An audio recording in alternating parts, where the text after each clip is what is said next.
The desert wind carried the scent of death across the broken landscape of southern Arizona as Catherine Kate Sullivan knelt beside the lifeless body, sprawled in the dust outside her remote trading post. The man's face was unrecognizable, destroyed by vultures and the merciless sun, but his clothes suggested he had been a drifter, or perhaps an outlaw, seeking water and supplies from her isolated establishment.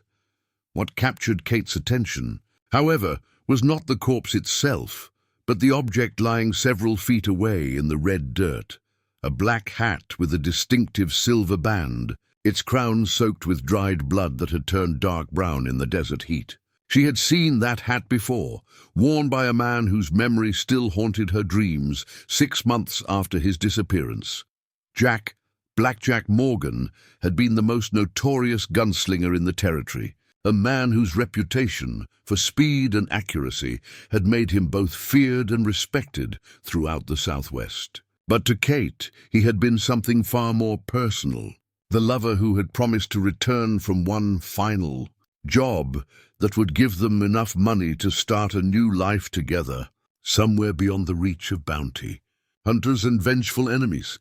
Kate picked up the bloodied hat with trembling hands, her heart breaking as she recognized the small tear near the brim, where a bullet had grazed Jack's head during a shootout in Tombstone 3 years earlier. He had laughed about that near miss, claiming it proved he was too stubborn to die, but now his hat lay abandoned in the dust, like a monument to failed dreams and broken promises. Trading post where Kate had waited for Jack's return was a small adobe building that served the few travelers, brave or desperate, enough to cross the hostile desert between Tucson and the Mexican border. She had inherited the property from her uncle, a gruff former cavalry sergeant who had taught her to shoot, fight, and survive in the harsh borderlands, where law existed only at the end of a gun barrel. For 26 years, Kate had lived a life that most women would consider impossible, running a business in lawless territory, dealing with outlaws and gunfighters, and maintaining her independence through a combination of sharp wit, deadly marksmanship, and the protection of men like Jack Morgan, who respected her strength and courage. Jack had been different from the other dangerous men who frequented her trading post. Behind his cold eyes and quick draw, Kate had discovered a man haunted by his own violent past and desperate for redemption that seemed forever beyond his reach. Their unlikely romance had bloomed in the harsh desert like a cactus flower, beautiful and improbable, but somehow perfectly suited to the unforgiving environment that had shaped them both. "Kate," came a voice from behind her, causing her to spin around with her hand, moving instinctively toward the Colt .45 she always wore. Standing in the doorway of her trading post was Miguel Santos, a Mexican vaquero who served as her occasional helper and the closest thing to family she had left in the world. "Miguel," Kate said, relief evident in her voice as she recognized the weathered face and kind eyes of the man who had become like a father to her since Jack's disappearance. "I didn't hear you ride up." Miguel's gaze moved from Kate's face to the hat in her hands, and his expression grew grave as he understood the significance of what she had discovered. "Senora Kate, is that—" "Jack's hat," Kate confirmed, her voice barely above a whisper. "Someone left this body here as a message. They want me to know that Jack is dead." The old vaquero moved closer to examine the corpse, his experienced eyes noting details that Kate had missed in her emotional shock. "This man has been dead for weeks, maybe months," Miguel observed.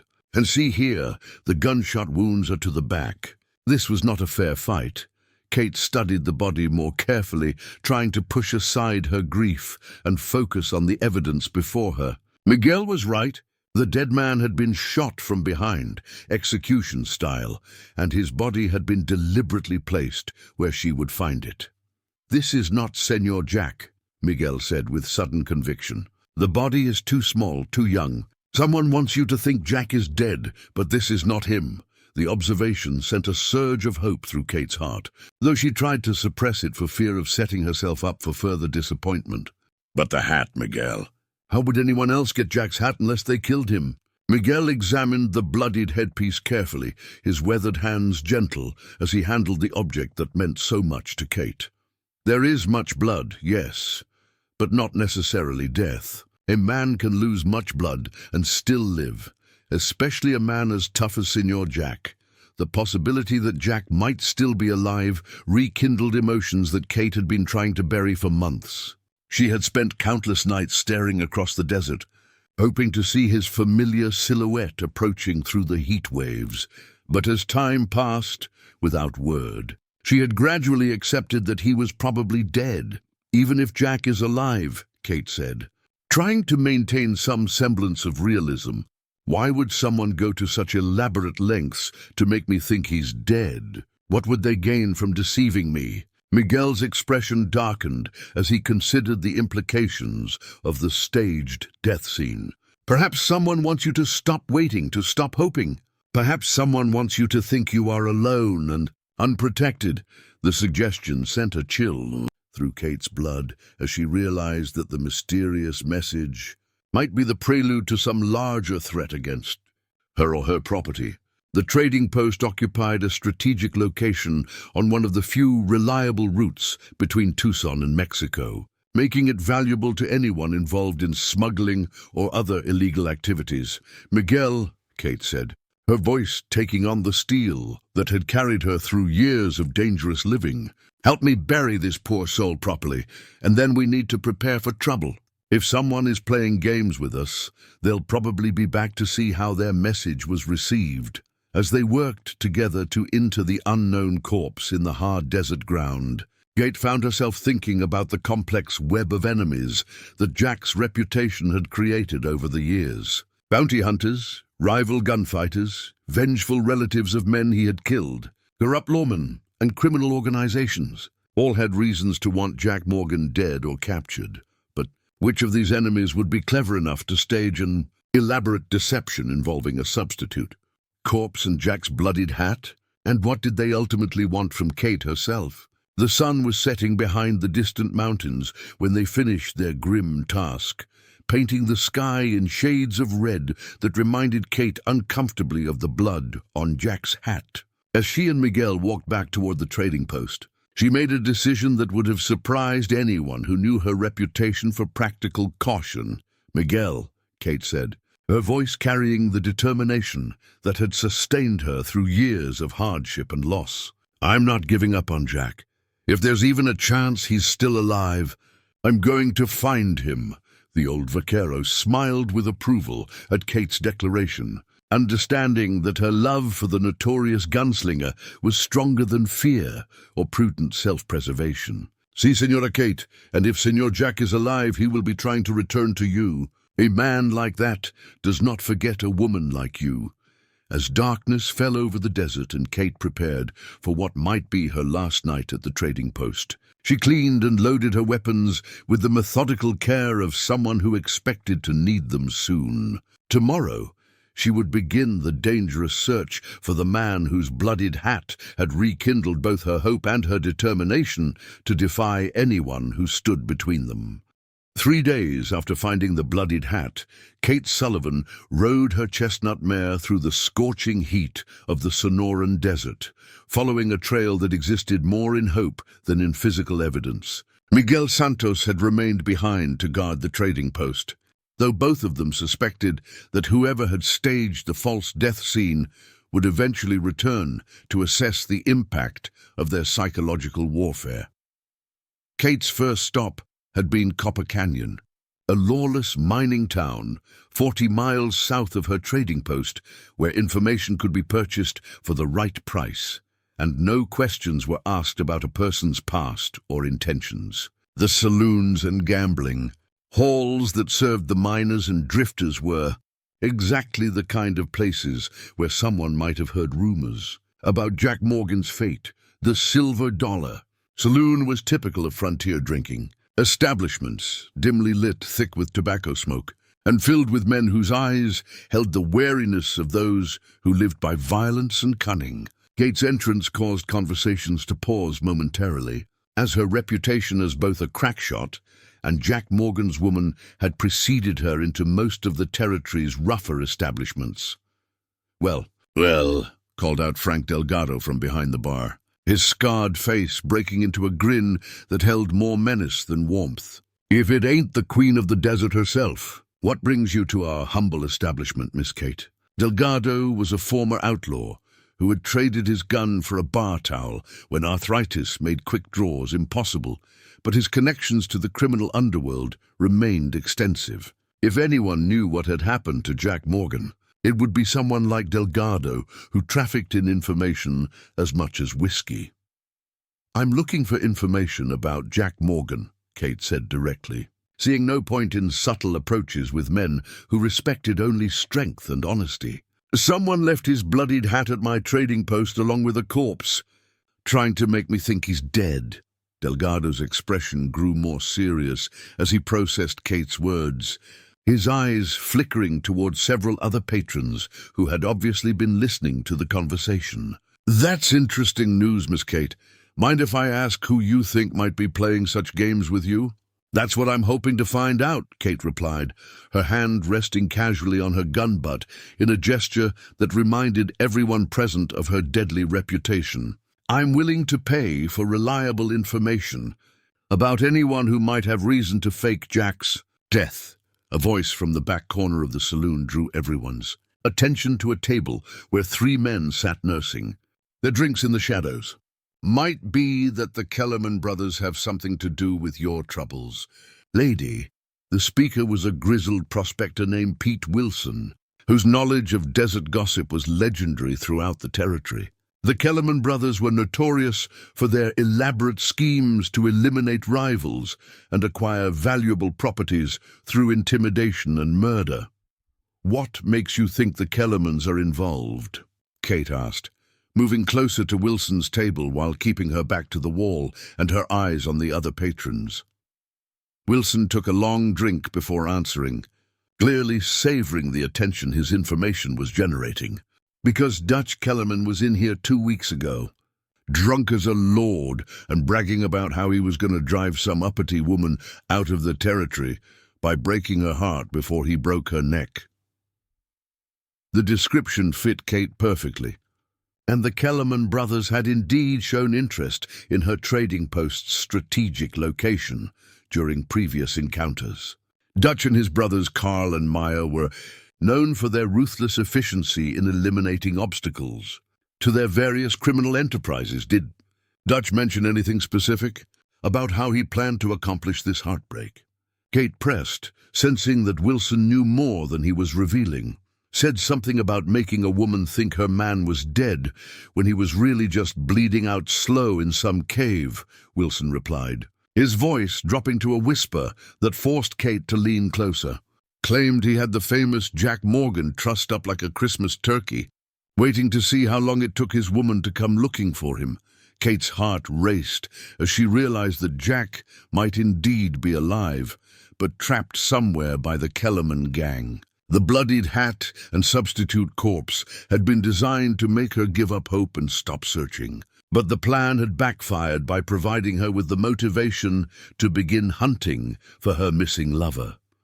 "Where are the Kellermans holed up?" Kate asked, her voice carrying the deadly intensity that had made her legendary among the tough men who frequented the border territories. Wilson's answer came reluctantly, as if he understood that he was about to set violent forces into motion. "They've got a hideout in Devil's Canyon, about 30 miles southwest of here. But Miss Kate, you'd be crazy to go there alone. That place is a fortress, and the Kellermans have at least a dozen men riding with them." Kate processed the information quickly, her mind already working through the tactical challenges of assaulting a fortified position held by superior numbers. The smart thing would be to return to her trading post and recruit help from some of the gunfighters who owed her favors. But time might be a critical factor if Jack was indeed wounded and imprisoned. "Pete," Kate said, dropping a gold eagle on the table to pay for the information. "If the Kellermans ask who told me about their hideout, I'll make sure they understand that you had no choice in the matter." Wilson nodded gratefully. understanding that Kate's threat was actually a promise of protection rather than intimidation. If the Kellerman brothers survived whatever confrontation was about to occur, they would assume that Wilson had been forced to reveal their location under threat of violence. As Kate prepared to leave the Silver Dollar Saloon, Frank Delgado called out from behind the bar, "Miss Kate, if you're determined to go after the Kellermans alone, you might want to stop by the old Apache camp about 10 miles north of Devil's Canyon. There's someone there who might be willing to help you, even the odds." The cryptic suggestion intrigued Kate, but she didn't have time to pursue its meaning immediately. Every hour that passed increased the risk that Jack might die from his wounds, or that the Kellerman brothers might decide to eliminate their prisoner as a liability. Kate rode hard across the desert toward Devil's Canyon, her mare's hooves raising clouds of dust that marked her passage for anyone watching from the surrounding ridges. The landscape grew increasingly rugged as she traveled southwest, with towering rock formations and deep arroyos that provided countless opportunities for ambush or concealment. As the sun began to sink toward the western horizon, Kate finally crested a ridge that overlooked the entrance to Devil's Canyon. Below her, she could see the Kellerman hideout, a cluster of adobe buildings built into a natural amphitheater that was accessible only through a narrow passage easily defended by a few determined gunmen. Smoke rose from several chimneys, indicating that the gang was indeed in residence, and Kate could make out sentries positioned on the high ground, overlooking the approaches to their stronghold. The tactical situation was even worse than she had feared. A direct assault would be suicide, and stealth seemed impossible given the open terrain surrounding the hideout. It was then that Kate remembered Delgado's cryptic reference to help being available at the old Apache camp. With darkness approaching and no other viable options, she decided to investigate this mysterious potential ally before attempting any rescue operation.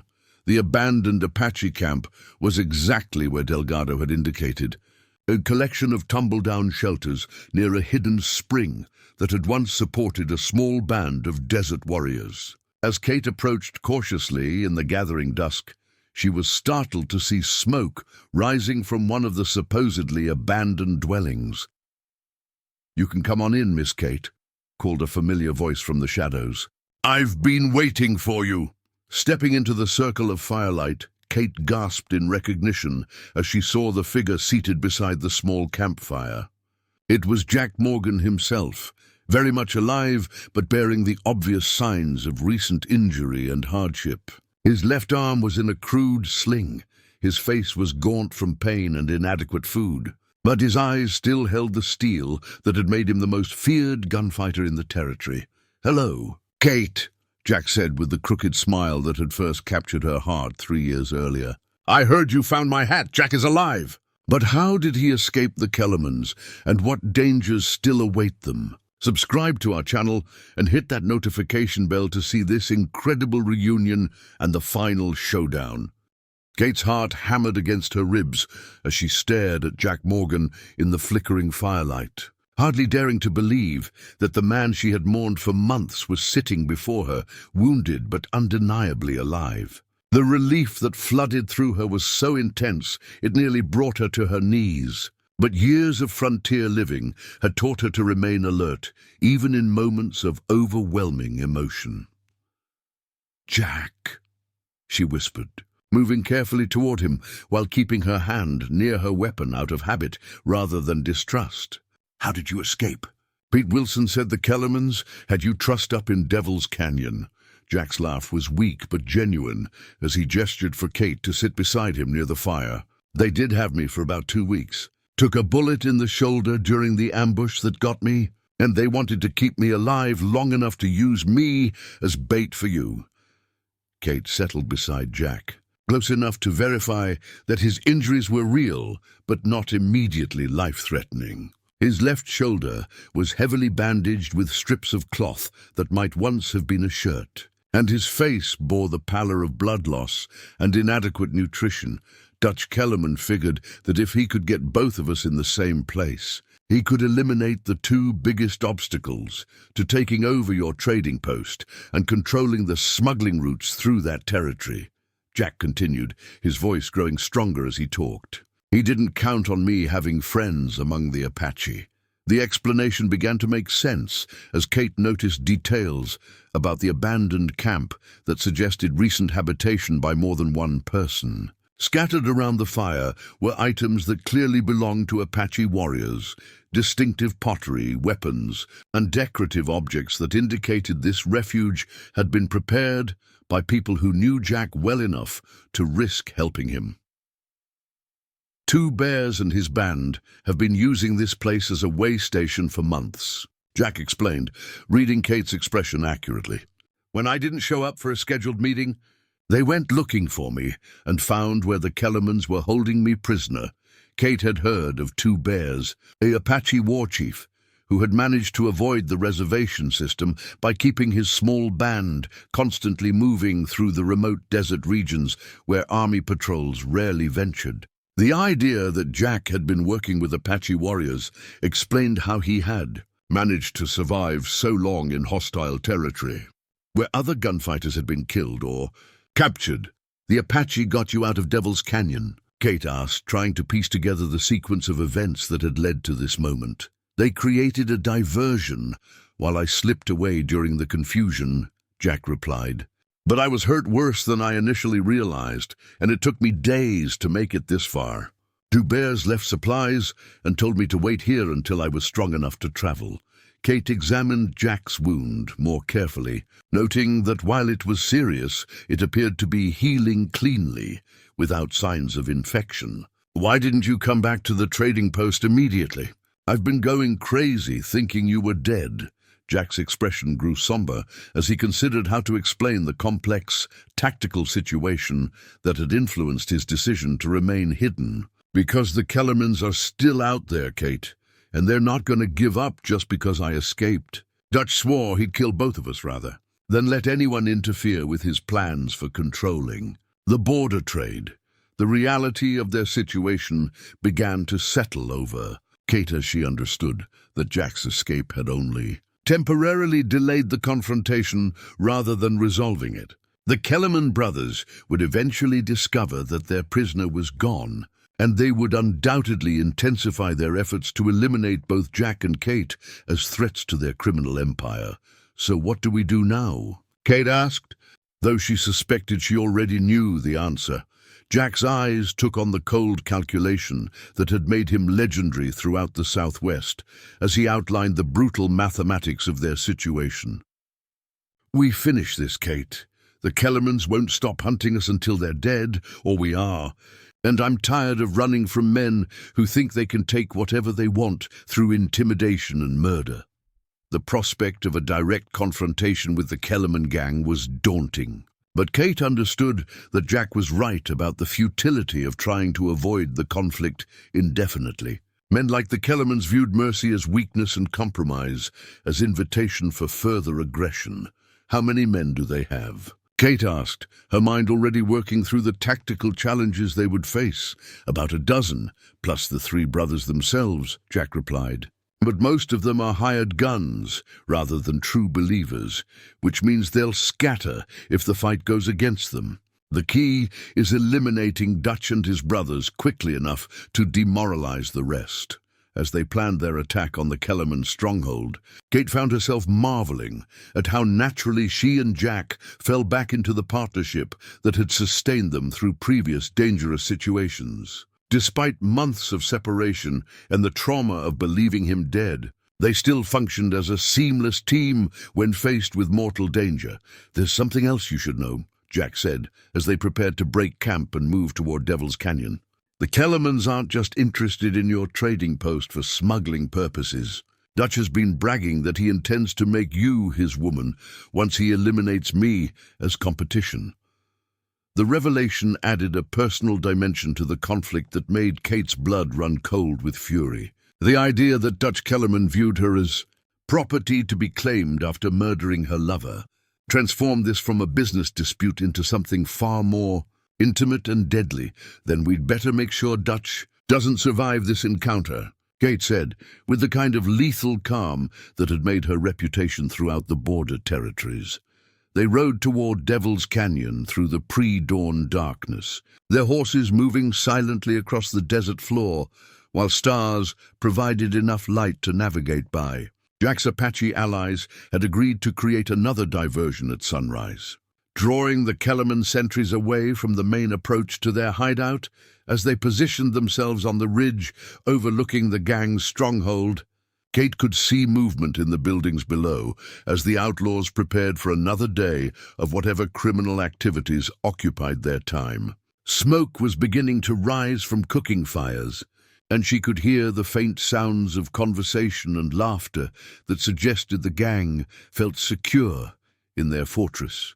"Remember," Jack whispered as they checked their weapons one final time, "we go in fast and hard, eliminate the brothers first, and give the hired guns a chance to surrender. Anyone who keeps fighting after Dutch is down gets no mercy." Kate nodded her understanding, feeling the familiar mixture of fear and excitement that preceded deadly action. She had killed men before in defense of her life and property, but this would be different.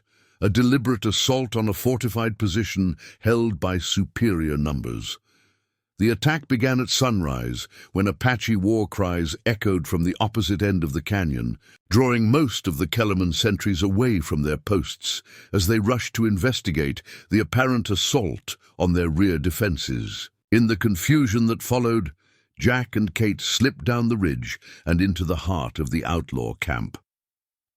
Dutch Kellerman emerged from the main building with his brothers at his side, shouting orders and trying to organize a coherent defense against what appeared to be an Apache raid. He was a large man, with cruel eyes and hands that showed the calluses of someone accustomed to violence, and Kate felt a surge of satisfaction as she realized he was about to pay for his crimes. "Dutch Kellerman!" Jack called out, his voice carrying across the compound with the authority of a man who had never backed down from a fight. "Your game is over. Release my woman and surrender, or face the consequences." The outlaw leader spun toward the sound of Jack's voice, his face showing shock and fury as he realized that his escaped prisoner had returned with reinforcements. "Jack Morgan, you should have stayed dead when you had the chance." The gunfight that followed was brief but decisive. Jack's legendary speed with a pistol eliminated Dutch Kellerman before the outlaw leader could clear leather, while Kate's precise marksmanship accounted for both of Dutch's brothers in a display of shooting that would be talked about for years. The hired guns, faced with the reality that their employers were dead and that they were outnumbered by opponents who had just demonstrated superior firepower, chose surrender over suicide. Within minutes of the first shot being fired, the Kellerman gang had ceased to exist as an organized threat. As the smoke cleared and the surviving outlaws were disarmed, Jack and Kate stood together in the ruins of their enemy's stronghold, alive and victorious against odds that would have daunted most professional gunfighters. "Kate," Jack said, pulling her close despite his wounded shoulder, "I promise you'll never have to wonder if I'm coming back again. From now on, we face whatever comes together." Kate looked into the eyes of the man whose bloodied hat had led her on a desperate search across the hostile desert, and she knew that their love had been tested by separation, deception, and mortal danger, only to emerge stronger than ever. "Together," she agreed, and the word carried the weight of a vow that would sustain them through whatever challenges the lawless frontier might bring. What an incredible journey from despair to triumph! Kate's love and determination brought Jack back from the dead and destroyed their enemies. Hit that subscribe button and ring the notification bell for more amazing tales of love and courage in the Old West. Share this powerful story with everyone who believes that true love can conquer any obstacle. What was your favorite moment in this epic tale of love, loss, and redemption? Let us know in the comments below.